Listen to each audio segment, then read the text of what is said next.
उत्पत्ति अध्याय 2। सातवाँ दिन विश्राम।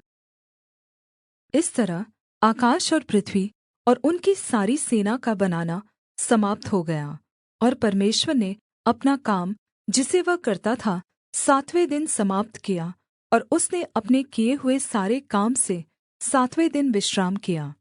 और परमेश्वर ने सातवें दिन को आशीष दी और पवित्र ठहराया, क्योंकि उसमें उसने सृष्टि की रचना के अपने सारे काम से विश्राम लिया। आकाश और पृथ्वी की उत्पत्ति का वृत्तान्त यह है कि जब वे उत्पन्न हुए, अर्थात् जिस दिन यहोवा परमेश्वर ने पृथ्वी और आकाश को बनाया, तब मैदान का कोई पौधा भूमि पर न था, और न मैदान का कोई छोटा पेड़ उगा था, क्योंकि यहोवा परमेश्वर ने पृथ्वी पर जल नहीं बरसाया था, और भूमि पर खेती करने के लिए मनुष्य भी नहीं था, लेकिन कोहरा पृथ्वी से उठता था, जिससे सारी भूमि सिंच जाती थी। मानव जाति का आरंभ।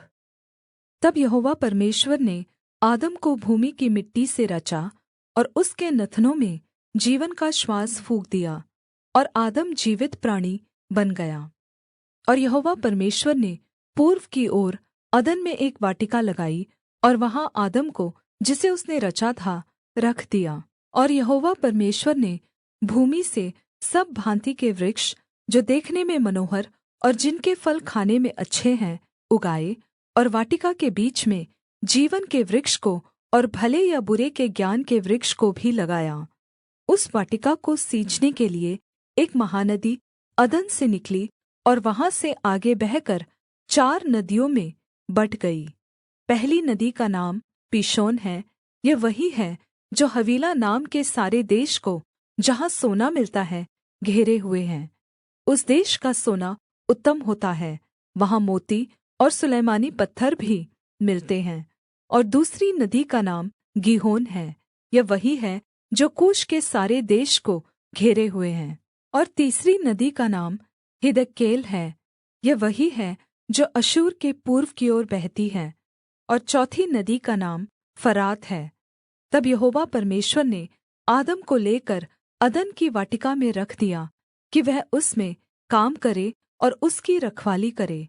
और यहोवा परमेश्वर ने आदम को यह आज्ञा दी, तू वाटिका के किसी भी वृक्षों का फल खा सकता है, पर भले या बुरे के ज्ञान का जो वृक्ष है उसका फल तू कभी न खाना, क्योंकि जिस दिन तू उसका फल खाएगा उसी दिन अवश्य मर जाएगा।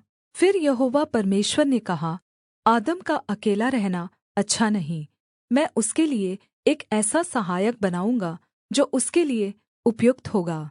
और यहोवा परमेश्वर भूमि में से सब जाति के जंगली पशुओं और आकाश के सब भाँति के पक्षियों को रचकर आदम के पास ले आया कि देखे कि वह उनका क्या-क्या नाम रखता है। और जिस-जिस जीवित प्राणी का जो नाम आदम ने रखा, वही उसका नाम हो गया।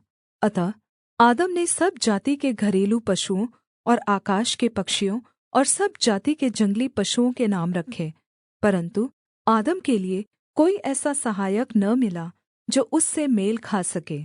तब यहोवा परमेश्वर ने आदम को गहरी नींद में डाल दिया, और जब वह सो गया, तब उसने उसकी एक पसली निकालकर उसकी जगह माँस भर दिया। और यहोवा परमेश्वर ने उस पसली को जो उसने आदम में से निकाली थी स्त्री बना दिया, और उसको आदम के पास ले आया। तब आदम ने कहा, अब यह मेरी हड्डियों में की हड्डी और मेरे माँस में का माँस है, इसलिए इसका नाम नारी होगा, क्योंकि यह नर में से निकाली गई है। इस कारण पुरुष अपने माता पिता को छोड़कर अपनी पत्नी से मिला रहेगा, और वे एक ही तन बने रहेंगे। आदम और उसकी पत्नी दोनों नंगे थे, पर वे लज्जित न थे।